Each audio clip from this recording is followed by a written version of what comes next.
limiting beliefs. So it's kind of nuts because the way, I mean, I've probably talked about this a lot on this channel, but hey ho, it's a reoccurring theme I experience in myself, in the collective. But limiting beliefs is like the way these things come out, so sneaky in the way we talk about things, about ourselves, others, situations. And you know, you could argue against anything really. So I'm not here to get into the like nitty gritties of it, you know, and anyone listening to this, but like it's kind of like, let's go back to the non-dual understanding. Everything is, you know, limitless. Like life is limitless, or it has a limitless capacity. And tuning into that in yourself, into that limitless part of yourself, the part that was never born, the part that would never die, the part that's untarnished by anything it experiences, you know, that can be a launch pad. It can be a you know, a way to just, you know, you can find a lot of peace there. It can be a kind of anchor in a way, but I say there, like not like it's a place, you know, like it's just a knowing. It's just a deep trust and knowing. But why not like push it? Just keep pushing it, pushing that limit. Like challenge everything. Like, I feel like I must have said this in another video, but fuck it, it's coming out again. Like, it's just, you know, a great example is health. Like illnesses, things like that. We're like, you know, we're in a time where we can use technology to develop medication and treatment, and that can help with ailments and illnesses that have probably been brought upon ourselves from the same kind of technological advancements. You know, for example, mankind, sorry, brain's a bit hazy, mankind lives off the land, you know, not much in terms of disease, and then you start mixing chemicals, making weird things, plastics, whatever, pollution, start getting disease, or, you know, emotional trauma, whatever, and then you use technology that made these kind of things to also make the antidote, right? To make treatment, make machinery, make medication. So, you know, you're kind of, the same thing that can cause these things can also kind of create the solution. But then within that dualistic split of problem solution, there's like this loop, like a trap. It's almost like, okay, well, I'm in this system, so I must use the system to resolve any issues that are created within the system. It's a closed system. So it's like, if our nature is limitless, why do we need to conform to any system?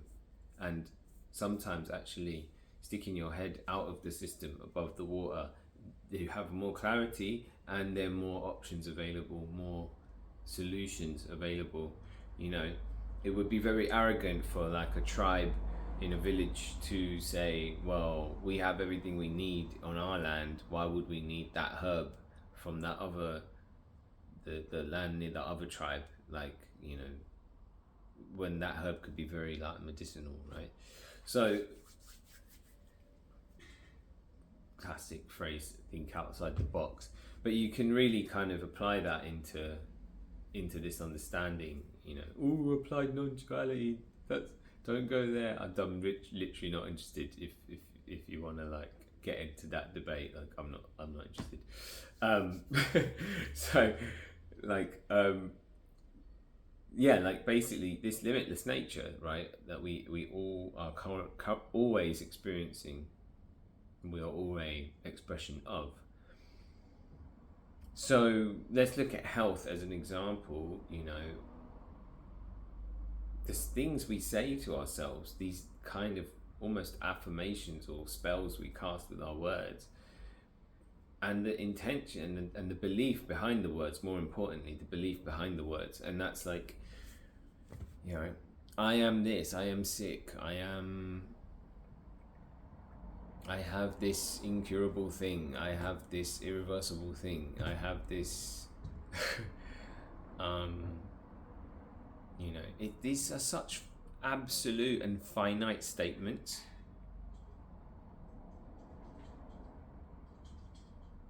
And they make me feel so small and constricted to even just listening to people talk like that. And it's like, what limitations are you putting on your healing? You know, if your body's trying to heal and you're saying, well, I can only get that through this thing, which is a man-made thing.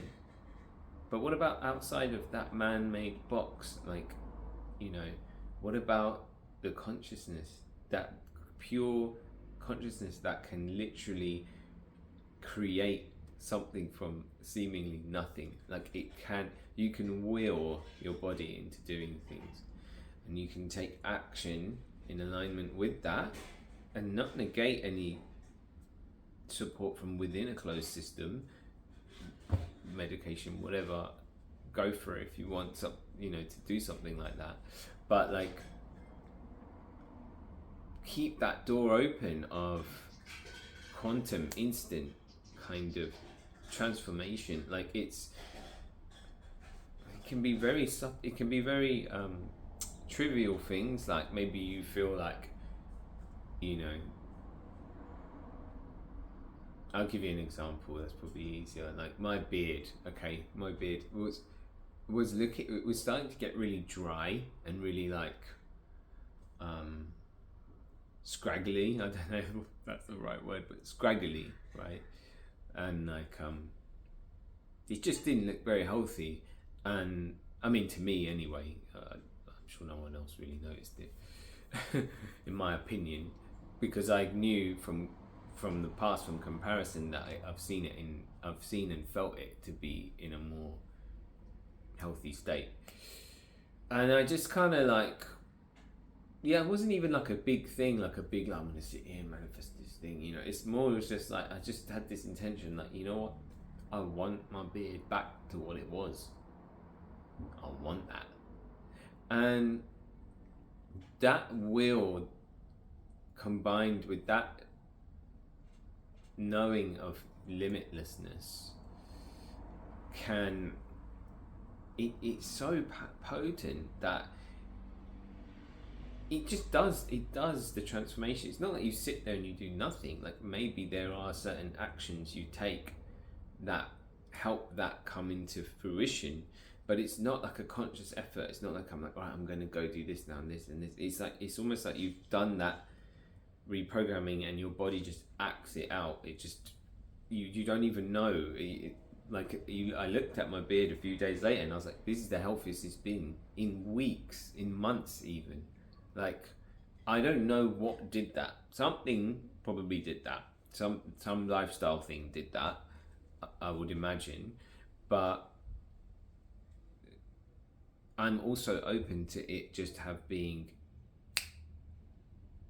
a command that my cells just decided to take on board.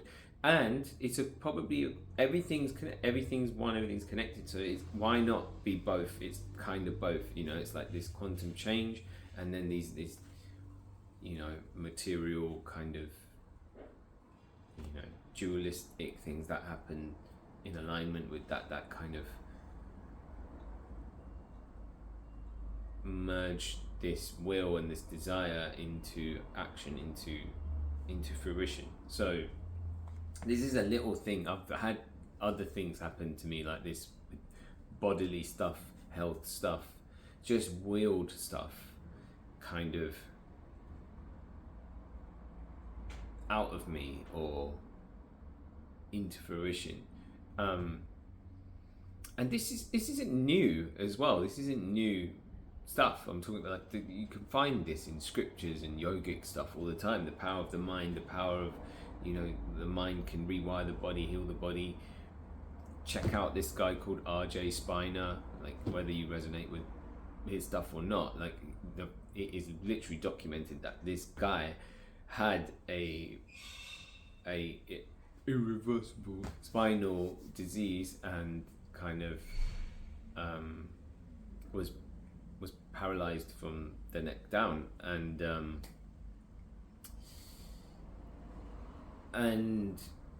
just refused medication. The only treatment he accepted was rehab, like physiotherapy, right? And then he just willed it. He just willed it with his mind, and all the doctors, it's documented. All the doctors that hold every step of the way, they're like, this guy's nuts. What the hell? But it's working. Like, and he knew the whole time what he was doing, and now he's in great health. So he's walking, hiking up hills and stuff. And there's videos of this shit. There's videos of him in hospital and stuff. So once you know that's possible for one person, it automatically opens that door for it to be possible for anybody, and the mind to be, call it the mind, call it consciousness, whatever. Like, it can override these things. Mind over matter, another cliche classic sentence that kind of aligns with this. And then why stop with health? Why not with wealth? Like, again, money, like the background concern over money that's always dwindling and just seeping into people's expressions and conversations, just saying it again, giving power to these things, and like, it's just an idea, and an idea can be changed at any point. Like, it's a belief, If you believe something, your mind will find things to confirm that belief. So you're just changing your belief, and then you'll find things to confirm your new belief, and that is what you experience. That's your reality. It can be that simple. And wealth's a great example. I mean, I meet so many people who really, some people really kind of awake, aware, and like emotionally kind of stable, I guess. And like, I don't know them intimately in that sense. I'm not with them 24/7. Everyone's probably got their moments, I don't know, but like, and even that, it comes out, little conversations like, oh, we went to this place, it was great, it's fucking expensive though. Like, these little kind of tack-ons, unnecessary tack-ons. You had a good time? It was worth it then? I'm not saying monitor every word you say and then stop saying these things, but feel the energy behind it when you say it. If there's some power, if there's some constriction with it, if it's like, oh, I wish this wasn't this way, like in such a, like I can't describe it any other way without, I don't know the words for it, but it's just this like, oh, feeling. And that it's nothing. If that feeling comes up, it's guidance, right? We're not going to tell it to go away, but just go, look, right, it's guidance. What's it pointing me to here? So I want something to be different. Focus that energy on how you want it to be different. How do you want this to be? How does it feel in the way you want it to be? And not the focus so much on how horrible it is or can be. And it's the same with money. It's like you're constantly reaffirming this narrative that life is expensive, and I haven't got enough money, and I need to monitor my money to make sure, like, I've got income for these certain things and manage, it's constant managing, and that takes so much energy to have that constant management going on. And it doesn't mean that management of money doesn't need to happen. It can happen without the energetic drain. And the thing is, the energetic drain with these things are so normalized, and they're so under the radar to those that aren't aware of it, that it's happening, or that they're doing it, that the energetic drain is subtle. But because it's subtle, it's constantly running just a little bit in the background, and it's causing a drain, an energy drain, an energy heaviness, an energy kind of like this feeling that life is tough and you've got to fucking plow through it and just push through this thick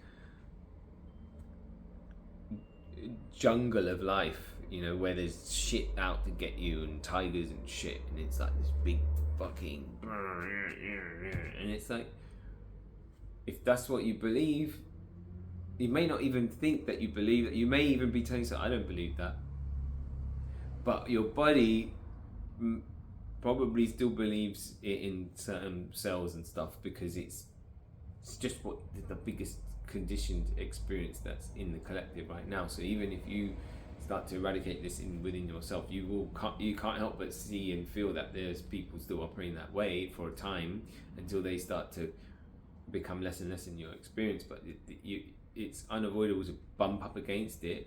But then that's another kind of reminder for you to go, do I have to take on that belief, you know, as my own? And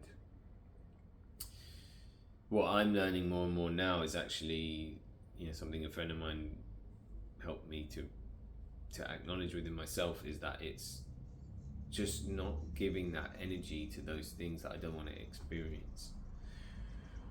And the less I do that, the less they come up in my experience, and the more limitless I feel, which is actually freeing and happy and peaceful and joyful and playful and fun, you know. And that can only really happen,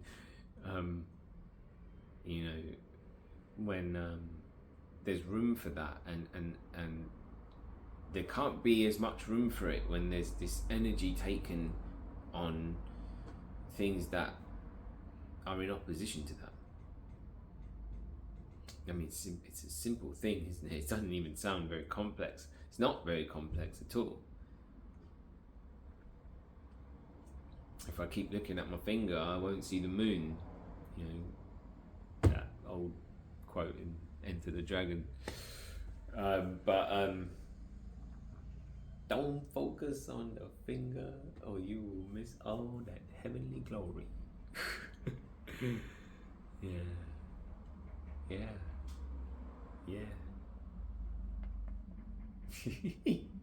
All right. Rant over.